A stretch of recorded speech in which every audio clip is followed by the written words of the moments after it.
Swashbucklers, you're listening to Under the Crossbones, episode number 59. My name is Phil Johnson.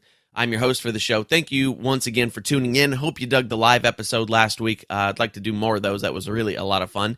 Today, episode number 59, not a lot about interesting about the number 59, except for there's a song called 59 by Brian Setzer, and it's on his Ignition album, and it's a really great song, and you should check it out. So go on YouTube or Spotify or your Apple Music or whatever you got and check out the song 59 by Brian Setzer. My guest on the show today is Dane Bennett of Pride of Bedlam, a.k.a. Admiral Basil Drake, which you'll hear me pronounce wrong at the beginning of the interview because basil is a spice, not a person. So there you go. But yeah, we get into it. We dig into it. We dig into the idea of being a character on stage, and then how do you relate to regular people off stage and things like that. Really, really cool, great conversation about performance and creativity and all that kind of good stuff. So you're going to dig it. I spent Sunday. Well, here's the thing. You may be wondering what the romantic, exciting life of a comedian and podcaster is on the weekends. And I did not have any shows this weekend, so Sunday I spent fixing a toilet. It's exciting, isn't it? Yeah. See, here's the thing. I'm not a handy, fixity kind of person. It's never been my strong point. And I had to got a leak in the toilet, right? And put some food dye in there just to see if it was leaking. It was leaking because it was running and that kind of stuff. So I look on some videos online, and it's like, try the flapper. And I've already changed the flapper on this stupid toilet twice already, so I knew it probably wasn't the flapper. So I change the valve where all the water comes into the toilet tank, right? And the video's like, it's no problem. It takes like 20 minutes. You need a couple of tools. You're good to go. And so I go buy the valve over at the Home Depot, and I pick up the valve, and I bring it home, and it looks simple enough. And 4 hours later, I'm screaming at my toilet because that's the way these projects always go for me. It's never as easy as it's supposed to be for some reason. It was leaking, right? Here was the weird part. Put the new valve in, and it's leaking under the toilet, like where the water line screws onto it, right? And it's just leaking just like crazy, and I tighten everything, right?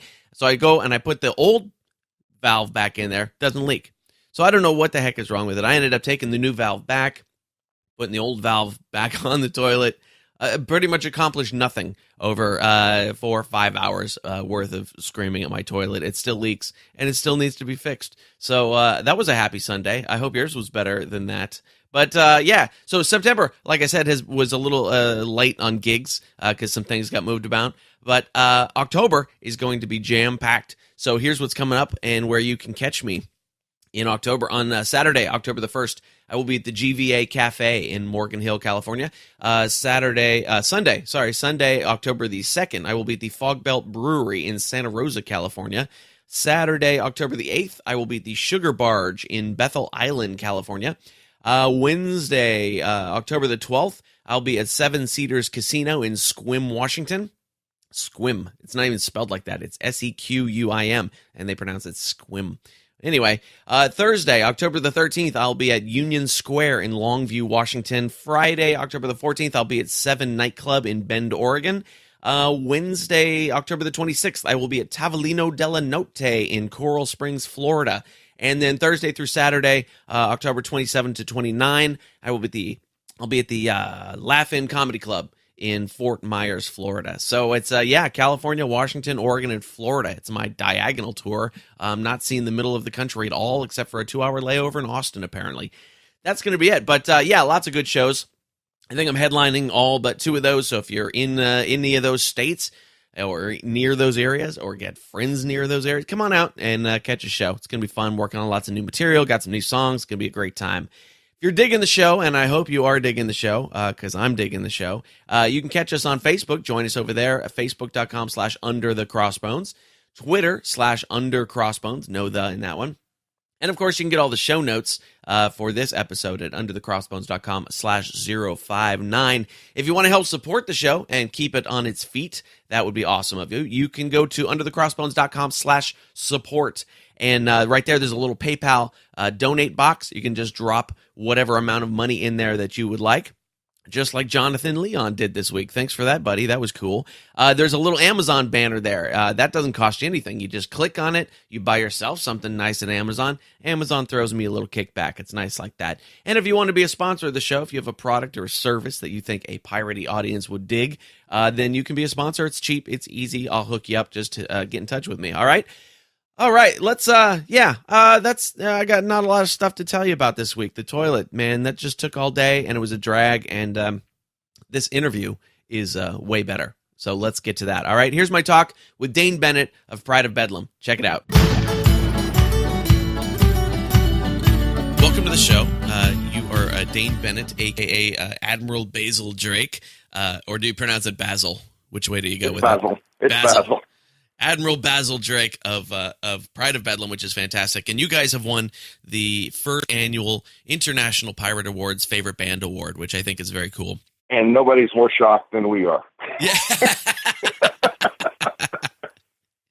And so I think when this interview runs, I will have announced all those awards last week, which will be next week. I'm kind of confused. Anyway, the schedule is all out there. It's happening. But so congratulations on that. Let's dig into Thank you.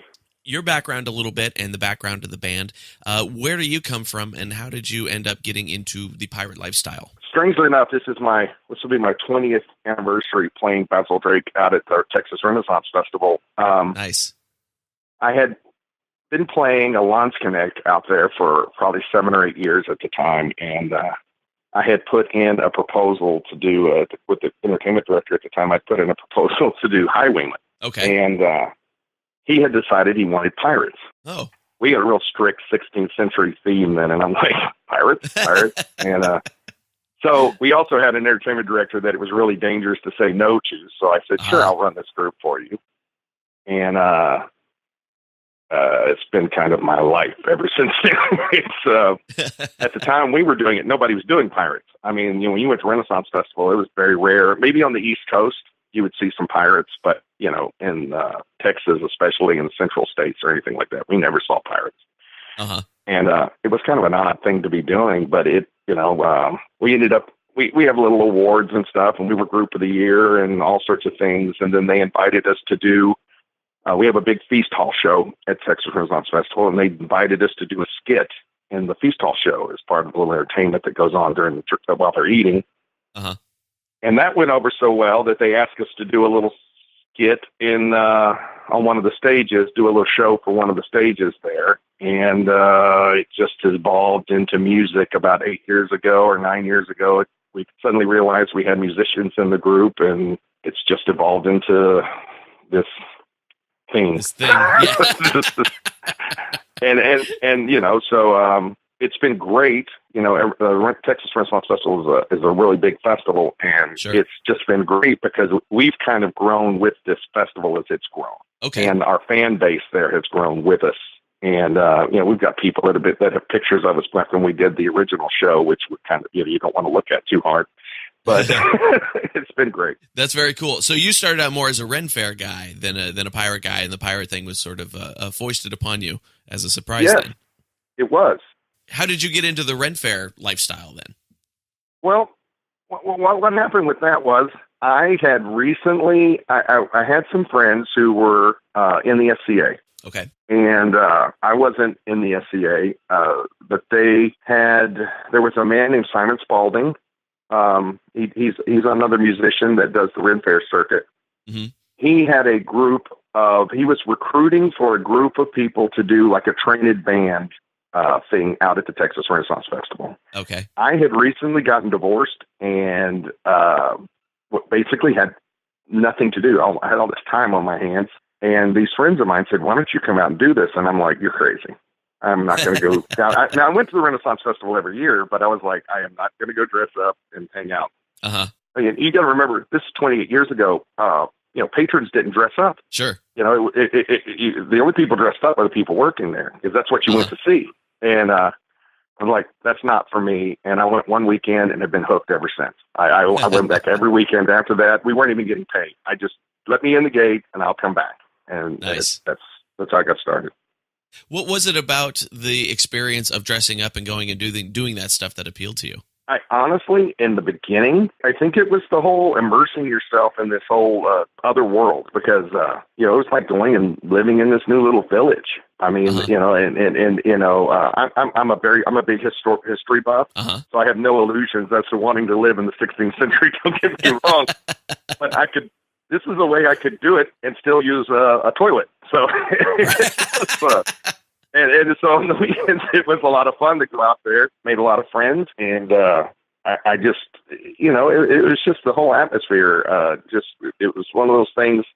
I tell people all along, I was 30 when we went around, in my 30s, early 30s or 30 when I started doing it. It took me 30 years to find out what I'm really good at, or what I really want to do, or what I really enjoy.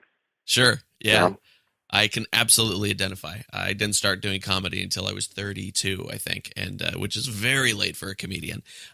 But sometimes we just come to it whenever we come to it. So that's really great. And so you're doing the Ren Fair thing, and you're getting involved, you're doing all that, and then the big man in charge says, "I want pirates," and you go, okay, not period correct, but whatever, let's do it. And so that ends up turning into the band. Now, so did you are the people in the band just people that you run across in doing the Ren Fair thing and doing the skits and things like that? When we first started the group, we were kind of controlled by our members, because we were I'm trying to get these dates straight. I swore to myself that I would get all this straight before I start talking to you. But, it was about 9 or 10 years ago. We were still the Texas Renaissance Festival has themed weekends. Okay. And they have a group for each weekend. Like there's a pirate group that does all of their shows, their proclamations and stuff. And there's a German group. And then there's a ferry group and all of this. We were the pirate group for the Texas Renaissance Festival for probably the first 12 years that I was doing this. And that's how we got started. And in that, every year, if we lost somebody, which we very seldom did, but when we lost somebody, he would say, "Well, this person tried out, and I think they'll be good," and the entertainment director would slide us a new guy. Oh, okay. So we had very little control over who we had in the group. And about 8 years ago, in one of those things, he added 2 people to the group, and one of them played concertina and one of them played a guitar. They were father and son. Okay. And we had a drummer. So we used to sing songs walking up and down the roads and stuff. It suddenly took on a different form. I see. That. In the last 8 years, the man who we work in a place called the Sea Devil Tavern. They've just built us a giant ship stage in the last 3 or 4 years. We've been finishing that up. Neat. And he also does the feast hall. He took over our contract, and he bought us basically from the Renaissance Festival. And not really, but I mean that's how it worked. And they have a different group of pirates now that works the lanes, and so we work primarily straight for him. And that's really where the music took off, because suddenly we had control over who we could have in, and we started, getting musicians. We were looking for a fiddle player. We found an amazing fiddle player, and our drummer retired for personal reasons, and then we went out and found another drummer. We found a guy who's just an amazing drummer. So suddenly it became all about the music instead of more about theater. We still stick to the theater aspects of it, but that's how it started. Sure. Yeah. Well, you have to have the theater aspect of it. Otherwise it doesn't necessarily make sense. But when you started, because it seems like you kind of slid into it sort of a little bit by accident, which I can definitely identify with that story. But was there a discussion about which way the music was going to go stylistically? Yes. Or did it just kind of slide into, we're going to do sea shanties and kind of start from there and it goes where it goes? Yeah. And that was, that's an interesting, that's a great question, because we started out trying to do things, we were doing things traditionally. Everything. Mm-hmm. If you listen to the first CD, and please don't, actually, it's not that bad. But when we listen to it now, you sit there and you go, I don't know we had no idea what we were doing. It's all done traditionally. It's all done the way we learned it at the Renaissance Festival or heard it. Other people do it traditionally. I have no idea how they did it 100 years ago, but and we, at one point when we were getting ready to do the second CD, we were doing Spanish. We were trying to learn Spanish ladies. Okay. And at that time we had a guitar player. He was having trouble with the lyrics. And I fell back on some theater background. I said, okay, we're going to do a speed through. We're just going to do the lyrics, play the song as fast as you can, and we're going to do the lyrics. We're just going to go through all these verses as fast as we can. And it sounded really good. It was like, we did this thing, and everybody was going, hey, that was great. And we were like, well, that's not, how it's supposed to go. And we were sitting there, and we started playing it, and we started tuning that up. And it all started with Spanish Ladies. I mean, it turned into this, song. And then we realized, if I don't want to say punk the songs up, but if we call it bedlamizing, we bedlamize the song a little bit. But our big emphasis is we don't want to change the traditional. We don't want to put so much on it that you can't hear the traditional melody. Right. We want that traditional song there, but we want it to be a little spicier maybe than it was when that everybody else has heard it the way they've heard it before. That's cool. How much of this stuff do you do is traditional versus original work that you're writing? Well, honestly, we've only done a couple of originals. Okay. And it's mostly out of cowardice. But we've got, now that we've these talented musicians that I keep talking about, Patrick and Kristen, they are really pushing it. And we have actually got, we do a CD every other year. And the next CD, we're going to have at least 3 original songs on it. Okay, and it's great. going to be an amazing thing. Right now, we do what our drummer Patrick calls pirate karaoke, which is we take other songs and do what we want with them. But it's I don't know. It's been a lot of fun. It's a great gig. Yeah, absolutely. The interesting thing that I think about because I being a pirate fan since I was a kid and all that, I'm sort of new to the pirate music thing over just the last year or so. And I kind of knew some of it was out there, but I've certainly gotten deeper into it since I started doing this show. And the interesting thing about pirate bands is that you guys gig a lot. Like you have a lot of shows and you're out there doing it. And it's an amount of shows that any original rock band working the circuit would die to have, and I always think it's really interesting that you guys have been able to sort of niche down that far. And they always say, niche down to create a career and things like that. But I mean, the average rock band is playing once or twice a month if they're lucky. Right. Which is, that's part of why I went into comedy, because I can do 15 or 20 shows a month and still do my original music as long as it's funny. But you guys are just, I'm putting us all to shame with these crazy amounts of gigs that you do. And I think that's really interesting and really cool. Had you done any professional music work before all that kind of stuff? No? No. Patrick was in the drumline in college. Kristen, our fiddle player, she classically trained violinist. Okay. Played done some professional stuff. The singers have been, we've just been lucky. I mean, the people that we've come across, it's been, I was single when the group started, and this is a funny story. So my wife, Jessie, is the female lead vocalist, and we kind of met. We met at the Renaissance Festival before I was a pirate. Just right when I started being a pirate. And then she moved away to Oklahoma City. Didn't see her for 10 years. She came back, and we got married about 4 years ago. Nice. She came back to the Renaissance. She came back to Houston and contacted me and said, I'd like to. I've just got back in town. Do you have any of the old guys still around and stuff? I said, no, but there's a bunch of new people. I'll introduce you around to these people. Come on out. And I don't know if you've heard. There's a man an amazing magician, comedian that does the circuit. His name's Arsène. He's a Frenchman. Okay, no, I'm not familiar with him. He is he saw her and he needed an assistant, so she did his assistant that year. Okay. So that whole year when we started dating, she never came. Well, she came to the shows, but she never did anything with us.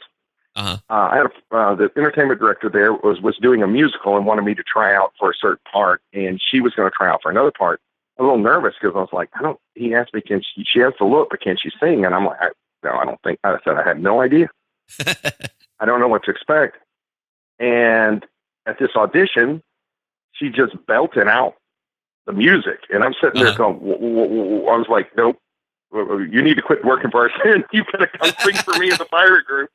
And we ended up we were married probably a year after that, but it was really funny. It was like she'd been around for almost a year. We didn't even know she could sing. Funny. And that's how it's been with us on everything. It's like accidentally, it's just, it's been a lot of work. I'm not trying to say that, but a lot of stuff just seemed to have happened. Yeah. And as with anything, those accidents are preparation plus luck, Mm-hmm. and that's my whole career has been the same way. That's absolutely true. So, you guys are primarily working regionally, right? I mean, how much do you travel? We don't travel. There's another pirate group called the Bilge Pumps that operates out of Dallas. Yep, just spoke to them They recently. do a show. Yeah, they do a show every year called Pirates on the Prairie. We usually go up and do that up to Dallas. We have gone to Louisiana and done shows, but it's mostly local, which is one of the reasons we're kind of surprised. But it's the it's the podcast. The podcast, people playing our music, right, in other places. The internet, these internet podcasts, these music podcasts for the pirate music stuff has been an amazing thing to watch happen because we had a group of people come to our show. We have a 6:30 pub scene. Okay. And really what it is TRF has a traffic problem leaving. We have sometimes 50,000 people on the festival. Wow. And, getting 30,000, by the time they close the gates, there's 30,000 people in the park. Getting 30,000 people out the gates is terrible. Sure. Years ago, they instituted an idea of having some entertainment at night in the evening, not late, but in the evening after the lights went out, after it got dark, to slow down the number of people leaving the park at one time so that it becomes a manageable level. Okay. And we started doing this show at the Sea Devil. It was like kind of a pub scene. It's not exactly a traditional pub scene like you see in a lot of festivals because it's mostly us, but it's like a rock show. We've got lights now and fog machines and all of this, and we keep adding more to it because that's turned into just like this labor of love because it's just fun for us to do. Sure, you get to pretend to be Metallica for a half hour every night. So yeah, these internet podcasts have been it is shocking how far our music has gone, even though we don't travel that far. Mm-hmm. We had a group come from Minnesota last year, and they had heard about this pub scene from people who were active on a podcast on the East Coast. Oh, okay. And they had heard about this also from people on the circuit, and they came. They were in TRF. They were at TRF for some family business, and they came out just to see our pub scene. That's fantastic. They came out to the festival. They were sitting there. There's like 8 of them. And they were sitting there. Said, "Yeah, we didn't have time to come to the festival today, but we came here just to see you guys." Nice. And we were like, for a bunch of people who are local, we were like shocked that anybody outside of Texas had heard about us. And it's almost amazing that you can be right now.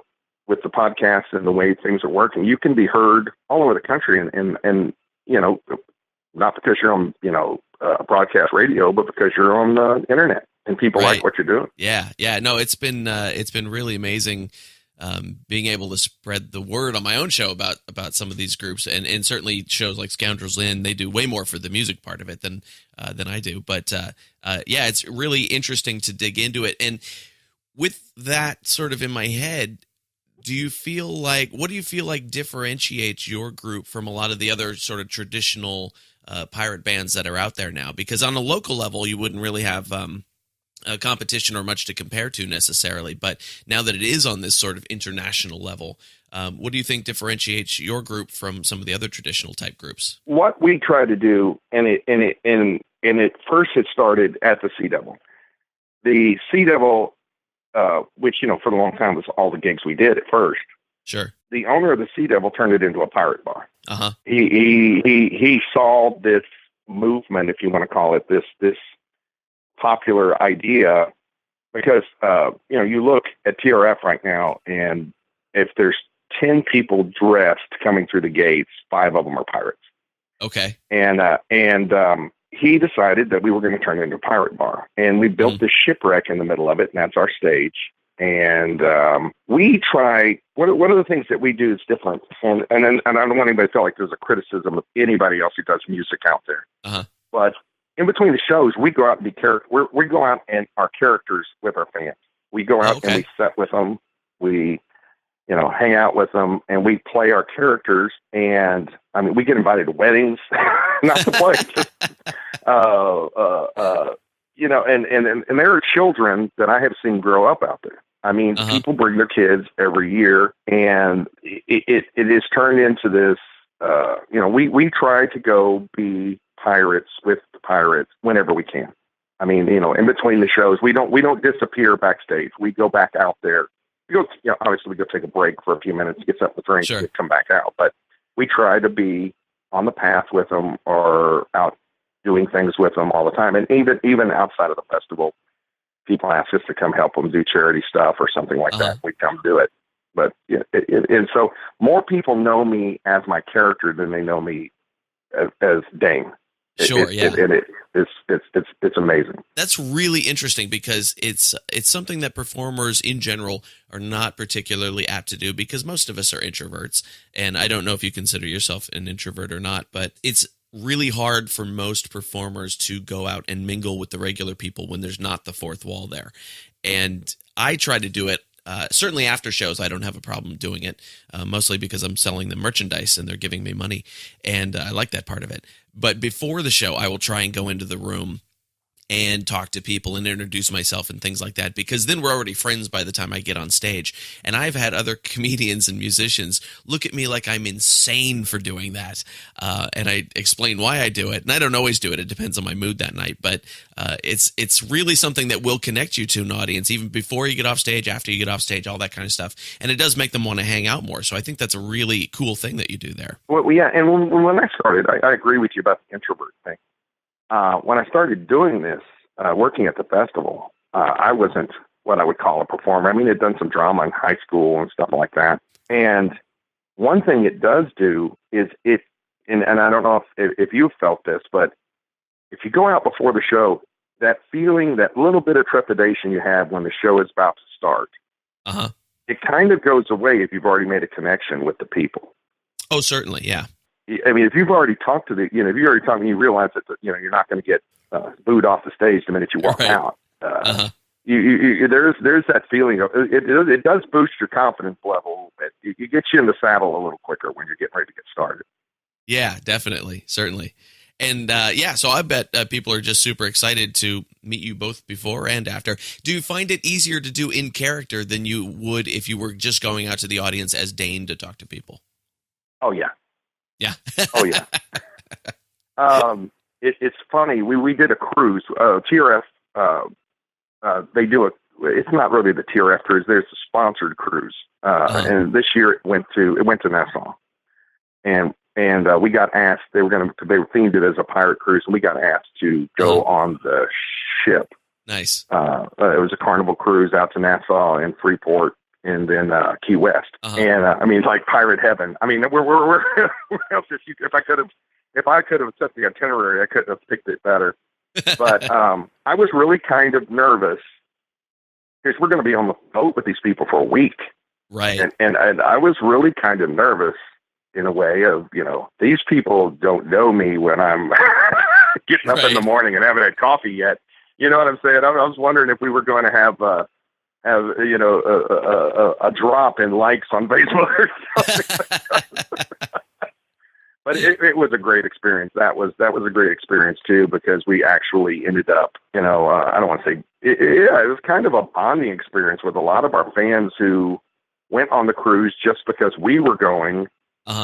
And we ended up doing these impromptu sing-alongs out on the fantail at night. Nice. Until 1 o'clock in the morning, just singing every song we could think of. Yeah, it is harder. It is harder for me as Dane than it would be as Basil, because Basil is, I don't know. He's a lot. I hate that talking in third person about things, but and when I'm doing Basil, it's a lot easier to talk to people. It is. Yeah, that makes sense. And on that cruise, did people sort of get to know Dane instead of Basil for a little bit? Yeah, they did. I mean, you can't keep that up. I mean, when you're trained to work Renaissance festivals, one of the big things is keeping up a character for 8 hours, Sure, whatever your shift is, whatever. And that's the difference between that kind of theater and, working on a stage. Right. But there's no way you can keep that up for a week. I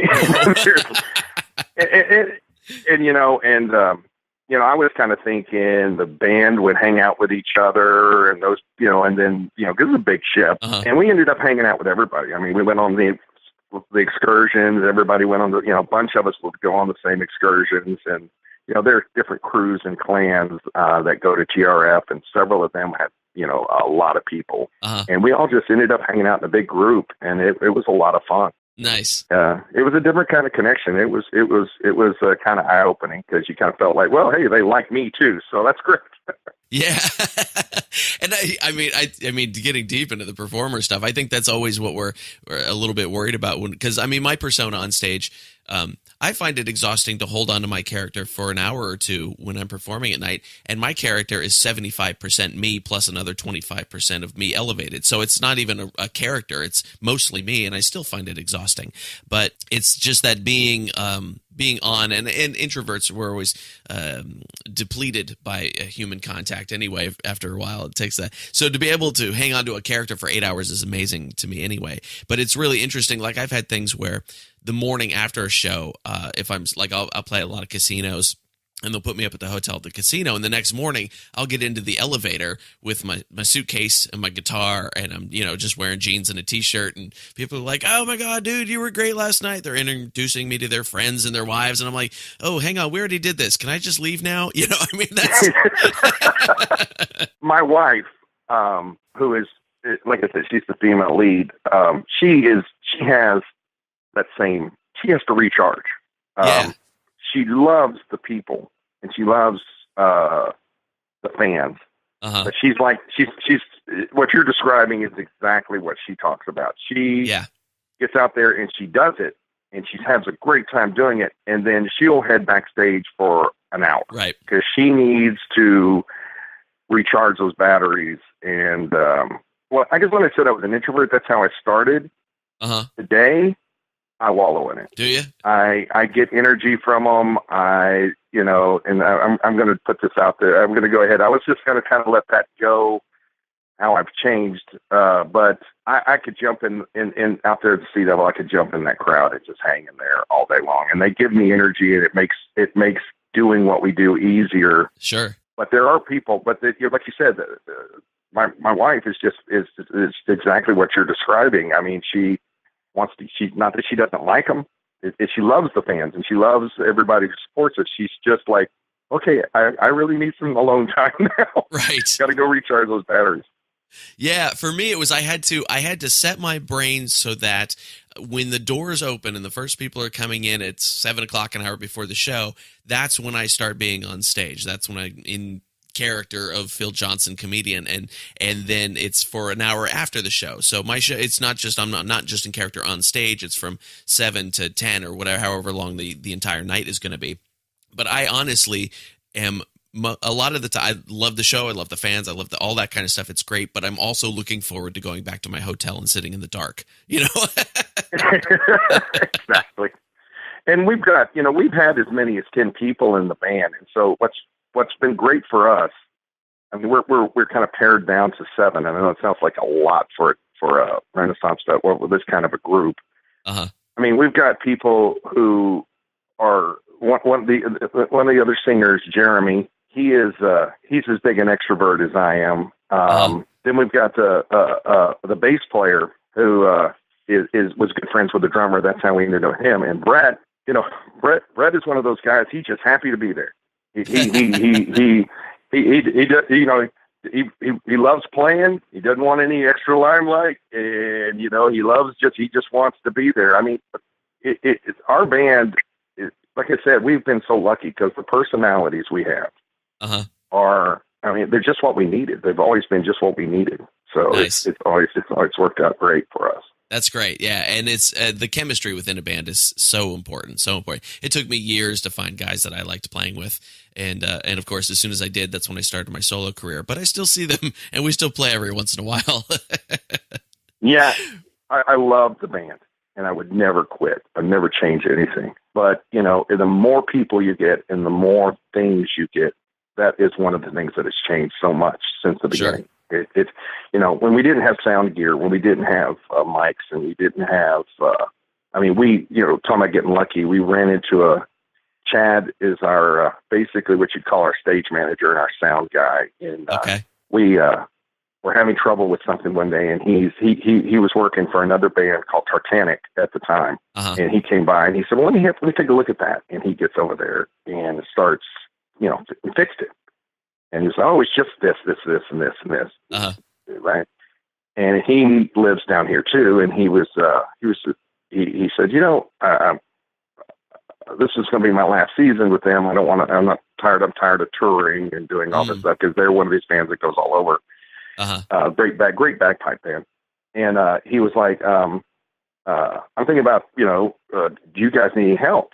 And we were like, sure. I don't know, what do we need to do for you? And he said, we sat down and we talked it out.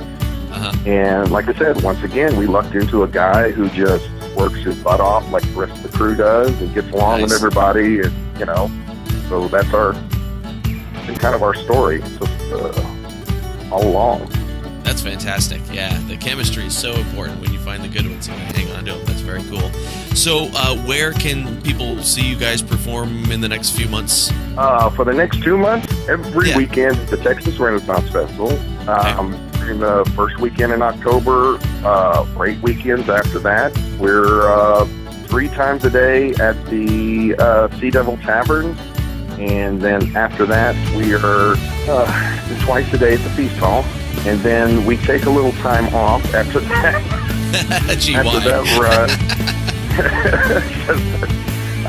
And as much as we love each other, we all need a little break after that. And then we're going to be, right now, the only thing we've got planned is we're going to be doing the TRF cruise again in July. Great. And then we're going to be doing Pirates on the Prairie in Dallas in January. And I wish I had that date, and I cannot remember it now to save my life. That's okay. I'm sure I can find it. Yeah. You know, the only thing, I know you're winding up here with the thing I would like to, if I could say one thing about this pirate movement, if you want to call it, or the pirate, what are we calling it? Does anybody have a name for it yet? I don't know. I'm not sure. You know, it all started with Pirates of the Caribbean. You know, basically. I mean, there were people who loved pirates before that, but the big explosion, you know, was Pirates of the Caribbean and everything. And that's when I noticed everybody wanted to dress like pirates. The thing I would like to, you know, the thing that I have found that has separated that, because I've seen lots of these things come and go at Renaissance festivals, and there was Scottish for a while, and then everybody wanted to dress like barbarians. And then the thing that I like about pirates is pirates don't care if you want to dress up like Captain Hook. They don't care if you and Peter Pan are running around. They don't care if you want to dress up like Jack Sparrow. They don't care if you want to do Errol Flynn. You know, there's so many different kinds of pirates out there that people can be. Yeah. And the thing I've noticed, the thing that I always try to make sure that they understand, is everybody just wants to have a good time. You know, you're going to have a guy dressed up. You know, there's some people that want to be all historically accurate. And this guy could look like one of Eugene Lafitte's pirates from the early 19th century, and he's sitting there talking to a guy who's dressed up like Captain Hook. Right. And they're having a beer together and just having a good time. Nobody's judging. Nobody's getting upset. You know, all of them acting like everybody's together. Yeah. And I think that is why this thing is, I think that's why it's become such a deal. You were talking about the music. I think that's why the music is popular with people. Yeah. Because they come to these events and things, and they see these people hanging out, and they're having a great time together. And then I've seen people who swore they would never dress in a costume, and then the next year I see them, they're dressed up pirate. So, you know, it's been a heck of a ride over 20 years seeing this thing. And, you know, I pray to God every night it doesn't end, but because we love every minute of it. But it has been an amazing, you know, it's an amazing trip. And we're very flattered to have won this award, because we know there's a lot of groups out there that work the circuit and probably have a bigger, wider fan base from performances than we do. And it's just, you know, it's a big honor to have won something like this. You know, we're all just like, we're kind of shocked. Happily so, you know. We're glad people like the stuff. So That's great. That's fantastic. Well, yeah, I hope it lasts a long, long time as well, because I too think it is a really cool community that I'm still just learning about. Every time I'm surprised at the people I talk to, and I go, wow, there's even more depth to it than I thought there was, which I think is great. So yeah, Dane, this was great. Is there anything else I didn't ask you about that you want people to know? Not really. I think we covered everything. Just once again, we're very flattered and excited, and maybe we can.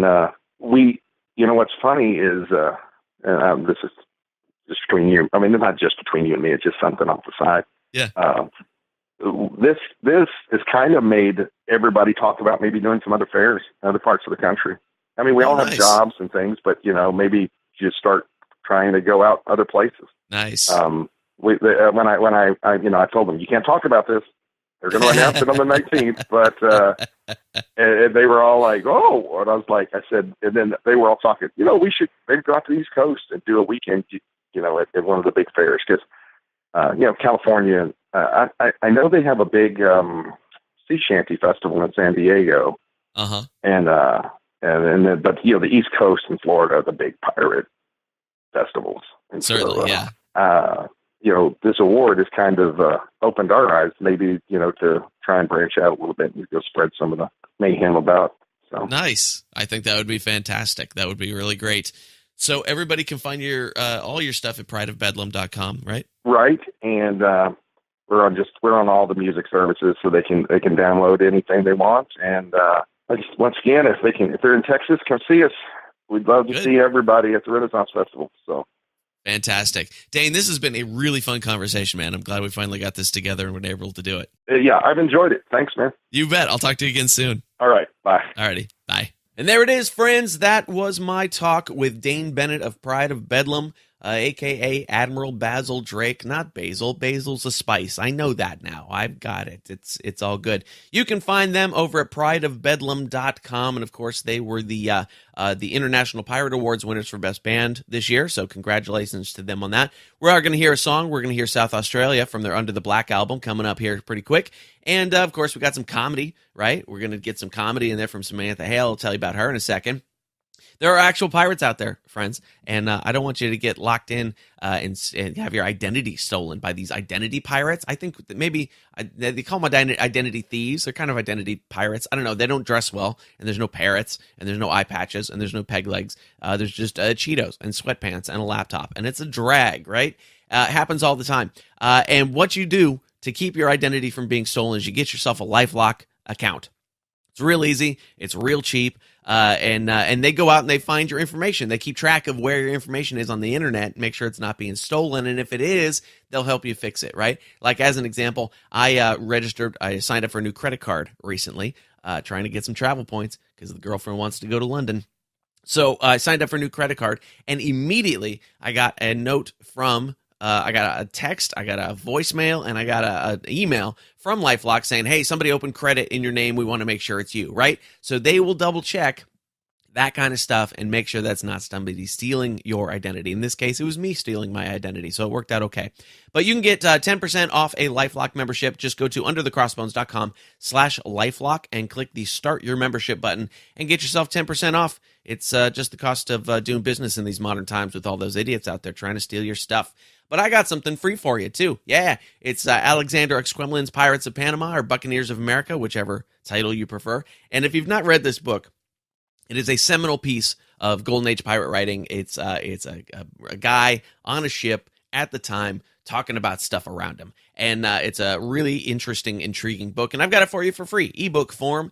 Just go to underthecrossbones.com, click on the free ebook link, and you can get it there. Or if you're out and about, you're out jogging, if you do something like that, or you're driving, or you're just somewhere where all you got is a phone, text the word pirate and your email address to 94253. Just text the word pirate and your email address to 94253.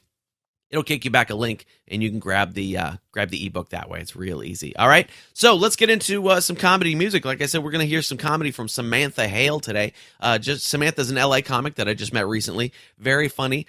Just as a side note, granddaughter of Alan Hale.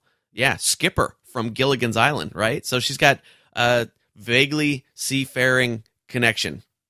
Anyway, she's funny. You're going to dig it. And then we're going to hear the song South Australia by Pride of Bedlam from their Under the Black album. So it's all good. All right, ready? Let's get in. Here comes comedy from Samantha Hale and music from Pride of Bedlam. Anyway, so I was reading the craziest article on the plane ride over here, you guys. I was on BuzzFeed.com, and the title of the article was Ohio Man Arrested for Having Sex with a Pool Raft. ... again. Right? I was like, I gotta read this. So here's what happened. So this guy was caught by his neighbor with his pants down on top of a pink pool raft having sex with it. The cops get called. Cops scare him off, not before he picks up the pool raft and runs off with it. He's caught in an alley 2 hours later having sex with the same pink pool raft.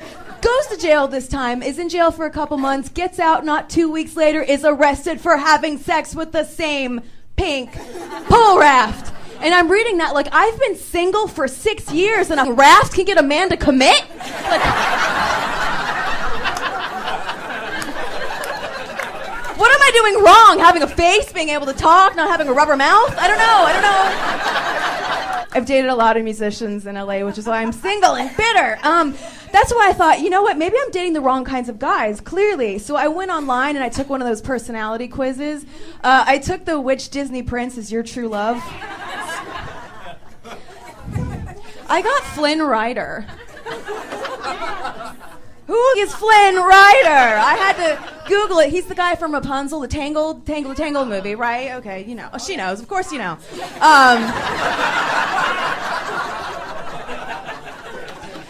Here's why I got him. They're like, he's incredibly charming and good-looking, but a bit of a narcissist who will bring out your adventurous side. I'm like, seriously? Even Disney knows I'm attracted to douchebags no one's heard of. It's great.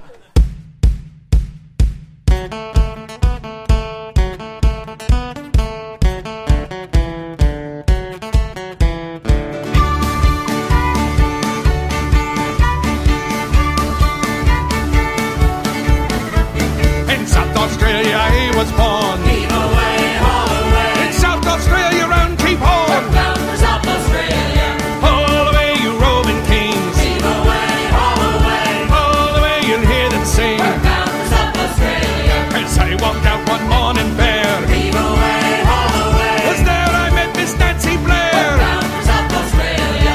Haul away, you roving kings. Heave away, haul away. Haul away, you'll hear them sing. We're bound for South Australia.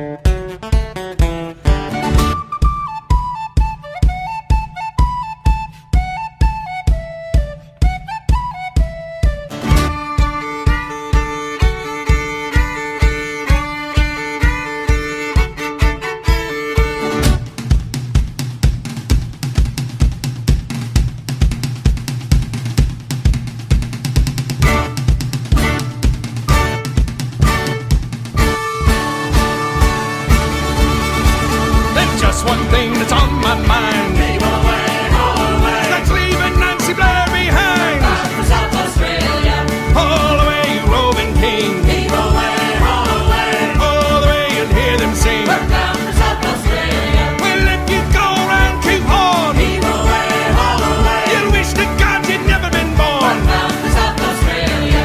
Haul away, you roving king. Heave away, haul away. All the way you'll hear them sing. We're bound for South Australia. All the way, you roving kings. Heave away, haul away. All the way, you'll hear them sing. We're bound for South Australia.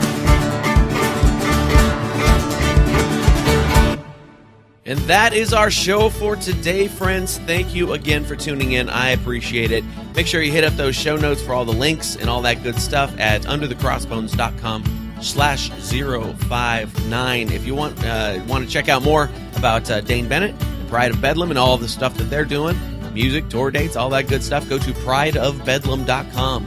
And if you want to find out more about Samantha Hale, you can find her on Instagram and Twitter at @TheSamanthaHale. And that's where you can find her. If you haven't if you're not subscribed on iTunes yet, make sure you get that, or Stitcher, or Slacker, or iHeartRadio, wherever you listen to podcasts. Make sure you subscribe so that you get all the episodes auto-magically into your device there. It's the easy way to do it. And make sure you get that. And leave us an iTunes review. If you haven't put that little 5-star iTunes review up there, that's nice. I like to read them. And it's fun to see, get the feedback from you guys. You can always send me feedback. Just hit me at phil@underthecrossbones.com. I like it. I read it. All right. I will catch you next week, friends. Talk to you later.